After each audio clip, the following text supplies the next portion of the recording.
Olá!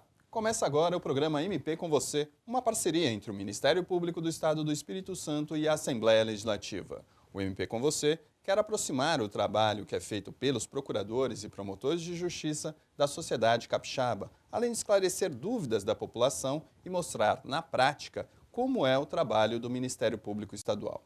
Hoje recebemos aqui, nos estúdios da TV Alice, o promotor de justiça Francisco Martins Berdeal. Ele é o dirigente do Centro de Apoio Operacional Eleitoral, o CAEL. E nós vamos conversar com ele exatamente de eleições municipais de 2016. Doutor Francisco, como estão os preparativos do Ministério Público para essas eleições de 2016? Obrigado pelo convite. O Ministério Público está se preparando desde o ano passado para as eleições de 2016. Nós estamos realizando reuniões com os promotores eleitorais, chamados de encontros preparatórios. Então, desde novembro do ano passado, nós estamos nos encontrando para discutir e refletir as nossas ações e o direito eleitoral. Estamos nos preparando através dessas reuniões, mas também fazendo capacitações de servidores e encaminhando material e discussões pela internet, através de e-mails e o contato direto com os promotores e a realidade local. Perfeito, doutor. Esse período que antes das eleições, normalmente é um período conturbado, principalmente pela questão da propaganda eleitoral extemporânea. Como é que é isso e de que forma o Ministério Público atua em relação a essa questão? Bom, o Ministério Público, para as eleições municipais, são os promotores eleitorais de cada zona eleitoral que atuam diretamente na fiscalização do processo eleitoral, seja na parte da propaganda, seja na parte da fiscalização contra a corrupção eleitoral, o uso abusivo da máquina administrativa. Com relação à propaganda eleitoral antecipada ou extemporânea, como você muito bem disse, a legislação foi alterada para as eleições de 2016. Houve uma profunda alteração do entendimento do que seja uma propaganda eleitoral antecipada. Antes, se o candidato, pré-candidato, dissesse que iria disputar as eleições, que era candidato, que falasse das suas qualidades pessoais, isso poderia caracterizar uma propaganda eleitoral antecipada. Aqueles adesivos, fulano vem aí, isso? Esses adesivos ainda são um problema, e eu vou te explicar por quê. Mas com relação à abertura do diálogo, do debate público de ideias, a legislação alterada permite agora que o pré-candidato, aquele que tem intenção de se candidatar, possa dizer quem é, possa falar das suas qualidades pessoais, possa falar dos projetos que já desenvolveu, das ações que pretende desenvolver, possa dizer que é pré-candidato sem que, e aí que é o diferencial explícito na norma, não pode fazer pedido de voto. O pedido de voto, portanto, é a baliza para a caracterização da propaganda eleitoral antecipada. Então, se o pré-candidato hoje, no ano de 2016, simplesmente disser que é pré-candidato, que já fez tais ações, que pretende desenvolver aquelas ações, dizer o que ele pensa sobre educação, segurança pública, desenvolvimento sustentável, ou seja, debater as grandes ideias necessárias para o debate político, para a cidade, ele pode fazer sem que isso seja considerado uma propaganda eleitoral antecipada.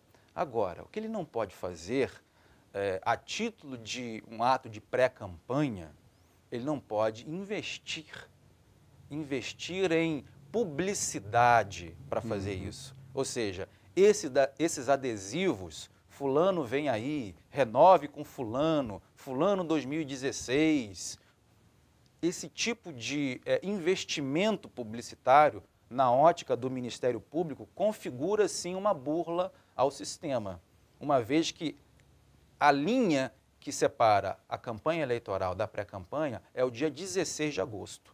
Só pode fazer isso a partir do dia 16 de agosto do ano eleitoral. Então, outdoors não pode na campanha eleitoral, também não pode agora.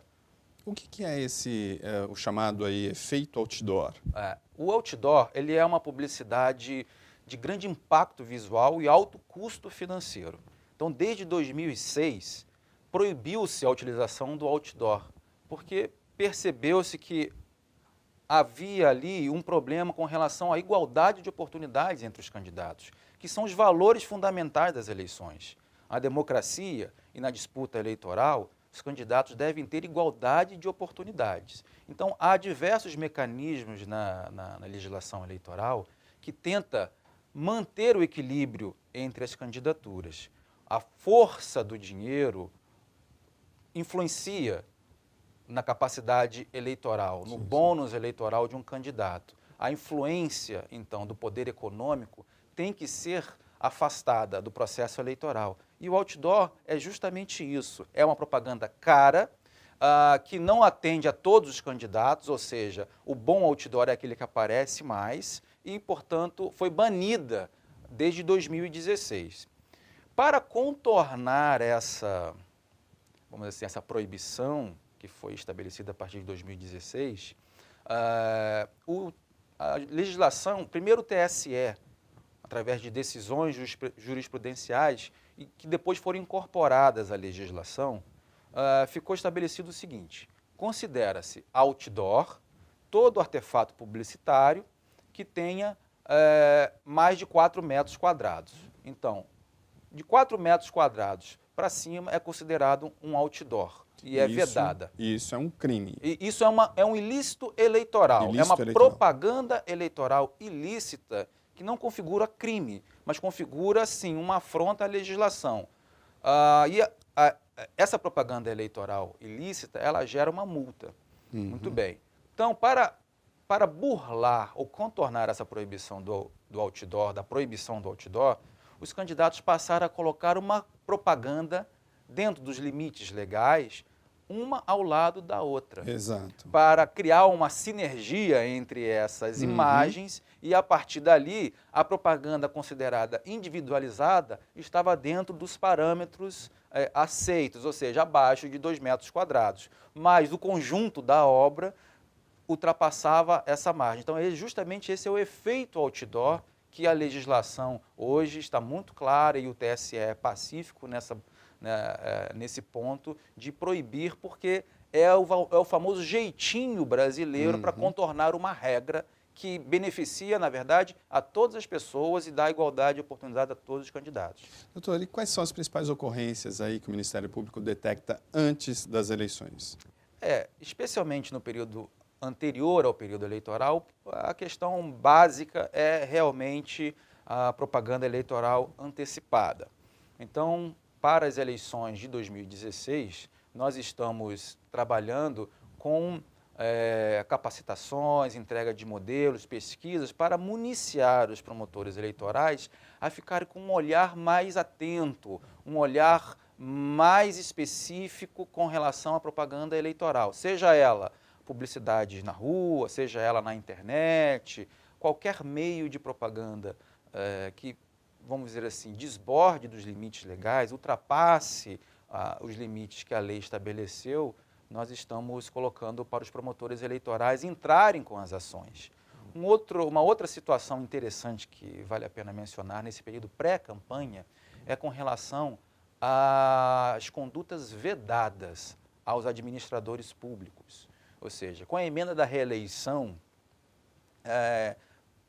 foi necessário estabelecer uma espécie de defesa do direito de igualdade de oportunidade, mais uma vez, para que aqueles que ocupassem a chefia dos poderes executivos, que passaram a ter direito a se reeleger, mas sem necessidade de se desincompatibilizar do cargo, ou seja, ele é candidato, mas continua à frente da máquina administrativa. Sim. E aí criou-se um antídoto a esse tipo de situação para que não haja o abuso do poder político, o abuso da máquina administrativa. Essa previsão, esse antídoto, essa defesa, ela está prevista nas chamadas condutas vedadas, ou seja, é proibido ao administrador público e também aos agentes públicos utilizarem a máquina do governo em prol de uma candidatura. Perfeito. Né? Então, nesse período que está agora antecedendo as eleições, nós sugerimos aos colegas, e os colegas encamparam a ideia de encaminhar recomendações aos gestores públicos municipais para que observassem a legislação em vários pontos. Dentre eles, eu vou destacar a publicidade institucional. Publicidade institucional que tem uma relação parecida com a propaganda, né, eleitoral. Sabe-se que há um investimento muito grande em publicidade institucional em todas as esferas de governo. Um investimento maciço em publicidade cada vez maior. No período eleitoral, há, portanto, uma dificuldade do eleitor, muitas vezes, em distinguir o que é uma propaganda eleitoral e o que é uma publicidade institucional. A publicidade institucional acaba sendo utilizada para fortalecer uma candidatura eleitoral. Para a gente exemplificar, pode ser aquela história do prefeito que inaugura as obras bem próximo da data da eleição, porque ele é candidato à reeleição. Exatamente, essa é uma das condutas vedadas proibidas.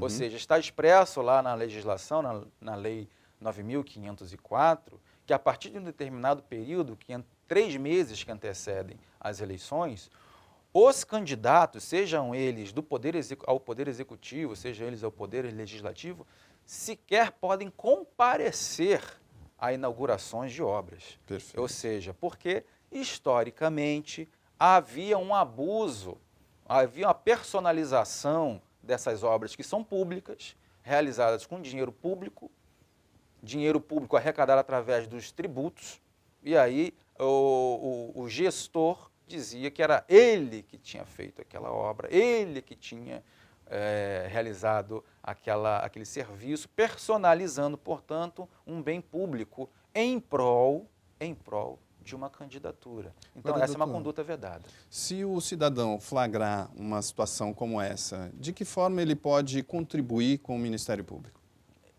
O cidadão pode contribuir de uma forma muito simples. Ele pode fazer essa fiscalização in loco, passeando pela cidade, pelo seu bairro, e levar ao promotor de justiça mais próximo. Pode ir pessoalmente conversar com o promotor eleitoral, que terá o maior prazer em recebê-lo. Se ele tiver alguma dificuldade de ir pessoalmente ao promotor, ele pode usar o nosso aplicativo que agora está disponível nesses smartphones, MPES Cidadão, um aplicativo que serve não somente para levar denúncias da área eleitoral, de qualquer área de atuação do Ministério Público. A área essa que é bastante ampla, conforme a Constituição nos entregou. Mas ele pode fazer, através do MPES Cidadão, uma denúncia descrevendo minuciosamente os fatos que ele verificou. Ele pode incluir fotografias, ele pode indicar testemunhas e ele não precisa necessariamente se identificar. Ele tem a opção no nosso aplicativo de eu não quero me identificar. Ele só se identifica ao aplicativo, mas o nome dele vai ser mantido em sigilo. Então, essa é uma ferramenta moderna, fácil de usar, está na palma da mão das pessoas. Pode entrar em contato através do nosso telefone, 127, e pode também fazer essa denúncia, essa observação, essa notícia de um ilícito no próprio site do Ministério Público. Nós temos um link lá da ouvidoria, e a ouvidoria também tem todo um procedimento muito fácil de usar, muito amigável, e aí ele pode fazer toda a sua denúncia ali. Essa denúncia vai chegar ao promotor eleitoral, que vai analisar essa denúncia e vai adotar as medidas necessárias. Tá certo. Eu vou pedir licença ao Dr. Francisco e a você que está nos assistindo. Nós vamos agora para um rápido intervalo e voltamos logo mais para continuar essa conversa sobre eleições e os ilícitos eleitorais. Você pode participar do MP com você enviando sugestões de temas que gostaria de ver aqui. Use o site do MPS, o e-mail imprensa@mps.mp.br ou vá na página do Ministério Público no Facebook, no endereço facebook.com/MP Espírito Santo, tudo junto. Nós voltamos já.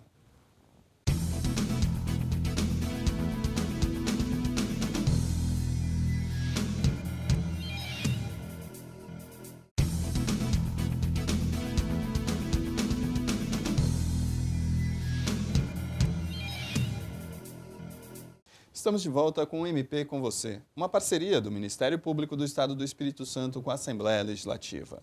Hoje recebemos aqui nos estúdios da TV Alice o promotor de justiça Francisco Martins Berdeal, com quem conversamos sobre ações do Ministério Público Estadual em razão das eleições municipais de 2016. Então, Francisco, quais são as etapas de fiscalização para essas eleições? Nesse primeiro momento, ou seja, antes das eleições, os promotores eleitorais, eles observam o cenário, né? Os protagonistas das eleições são os eleitores e os candidatos. Então, o papel do Ministério Público é observar e acompanhar essa movimentação, se inteirar de quais são os candidatos, se preparar para um momento fundamental, que é o momento do registro das candidaturas.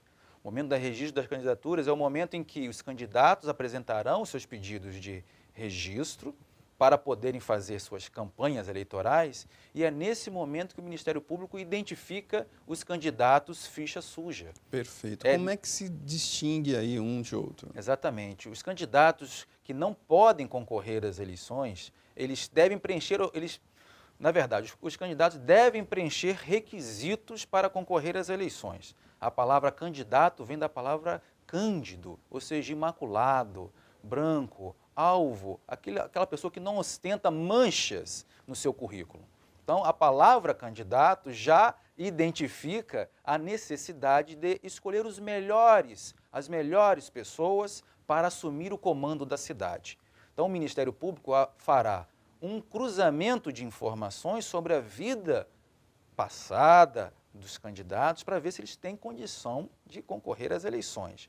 A Lei Complementar 64 de 90, ela traz inúmeras hipóteses que inviabilizam que um candidato dispute um cargo eletivo. É a chamada Lei das Inelegibilidades. Ou seja, o candidato deve preencher alguns requisitos positivos, ser brasileiro, estar filiado a partido político, uma determinada idade para cada cargo, etc. Ele não pode ostentar nenhuma causa de inelegibilidade, que é justamente a questão da ficha limpa. Então, ele não pode ter decisões criminais em relação a diversos crimes com condenações definitivas ou mesmo condenações por órgão colegiado. Ou seja, aquilo que eles chamam do trânsito em julgado. Exatamente. Hoje, com a lei da ficha limpa, não se exige mais o trânsito em julgado. Foi uma novidade que a lei da ficha limpa trouxe para a lei das inelegibilidades. Basta uma condenação por órgão colegiado, mesmo que o processo ainda corra aqueles recursos que a gente sabe que demoram muito para os tribunais superiores, já tendo uma condenação em âmbito colegiado, em regra, através dos tribunais de justiça, os tribunais regionais eleitorais, tribunais federais, ali já é uma, vamos dizer assim, uma mácula suficiente para ele ser impedido de concorrer. Então, é muito importante essa filtragem, é um momento muito tenso das eleições, porque o Ministério Público fará essa filtragem num prazo muito curto, de 5 dias. Então, é necessário até que o cidadão, se puder, também contribua com a justiça eleitoral, trazendo notícia de inelegibilidade para o juiz eleitoral ou para o promotor eleitoral. Apesar de a legitimidade para ajuizar essa impugnação, ou seja, quem está autorizado a impugnar uma candidatura? Ministério Público, partido político, candidato, coligação. O próprio juiz eleitoral, ele pode, mesmo sem ser provocado, barrar uma candidatura. E o cidadão pode trazer a um desses atores, especialmente o juiz eleitoral ou o promotor eleitoral, a chamada notícia de inelegibilidade.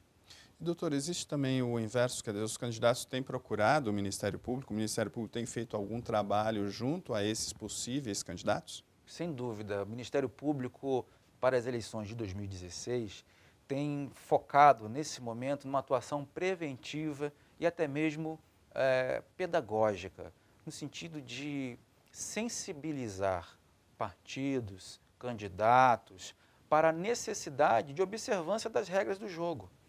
O jogo tem que ser jogado dentro das suas regras. O Ministério Público e o juiz eleitoral, eles são árbitros são entes desinteressados do jogo eleitoral. Então, eles observam e vão apontar as irregularidades. Então, para isso, nós temos feito audiências públicas, temos feito visitas e temos uma programação de reuniões com partidos e com a sociedade civil organizada, no sentido de conscientizar da necessidade de seguir as regras. Ou seja, os partidos políticos hoje, por exemplo, o que eles podem fazer para contribuir com toda a sociedade nesse momento que antecede o registro das candidaturas? Eles mesmos fazerem a filtragem dos seus candidatos, não lançarem candidatos ficha suja, porque isso denigre a própria imagem do partido ou da coligação que insiste em lançar um candidato ficha suja que será impugnado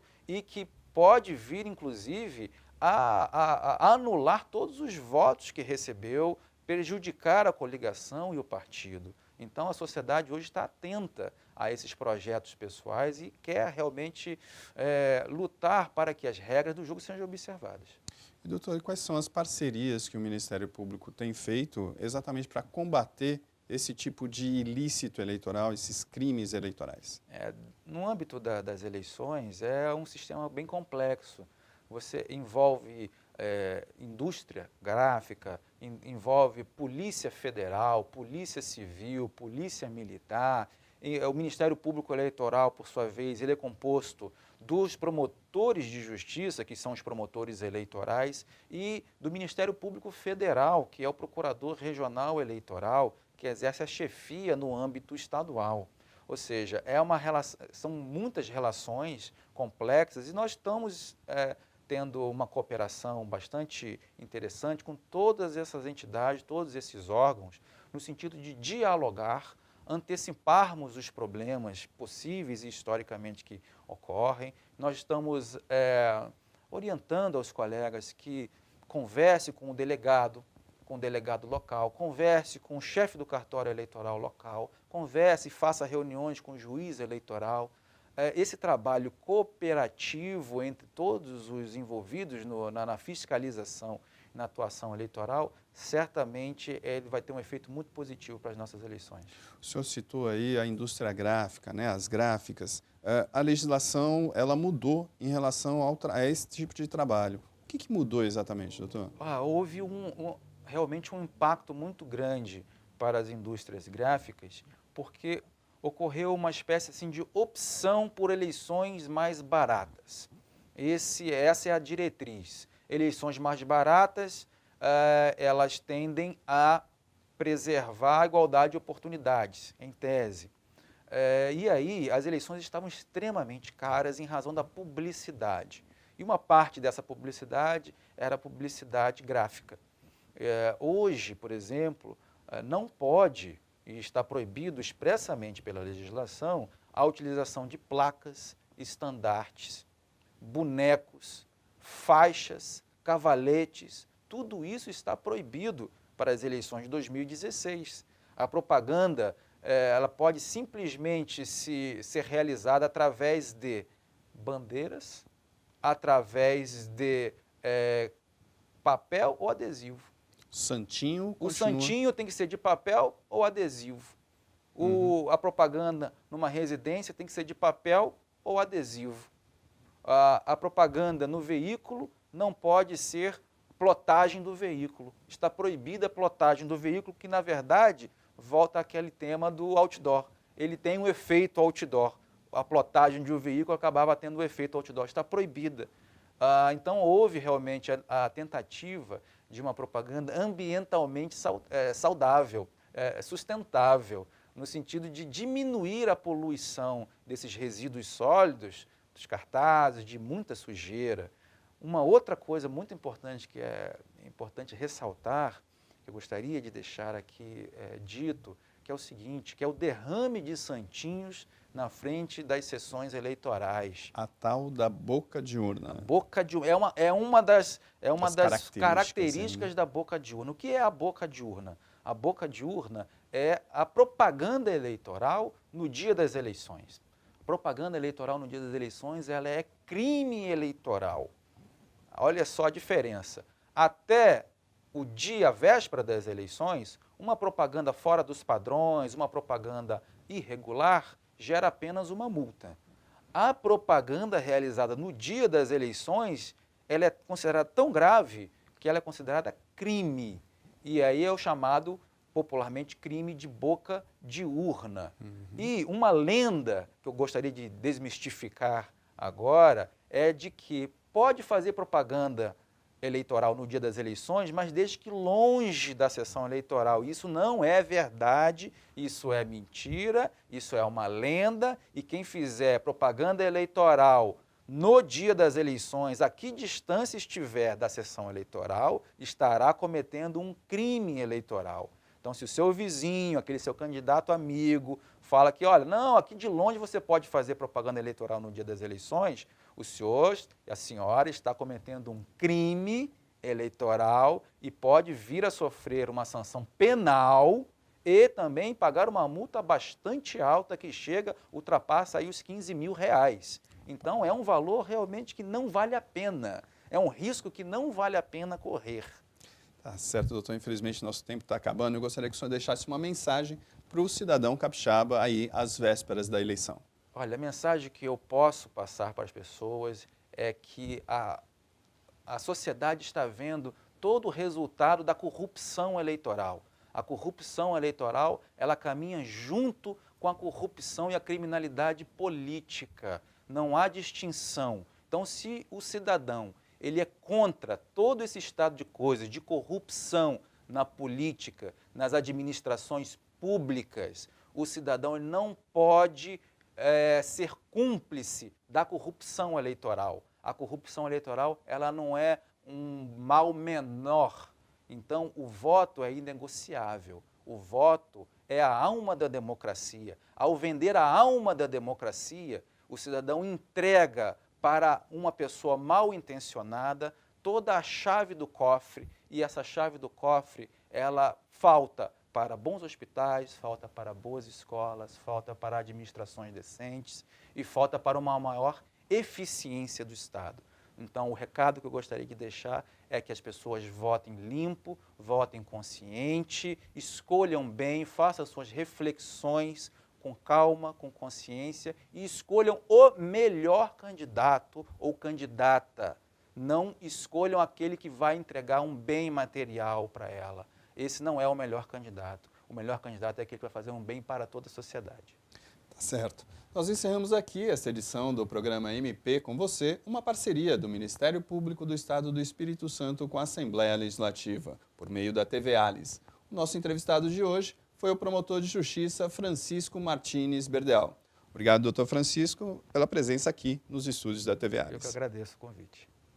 O MP com você fica por aqui. Lembrando que você pode sugerir temas para entrevistas enviando um e-mail para imprensa@mps.mp.br. Curta a nossa página no Facebook e fique por dentro das ações desenvolvidas no Ministério Público. Acesse facebook.com/MP Espírito Santo, tudo junto. Eu sou Rubem Rochel e este é um trabalho da Assessoria de Comunicação do Ministério Público do Estado do Espírito Santo. Aguardamos por você. Até a próxima.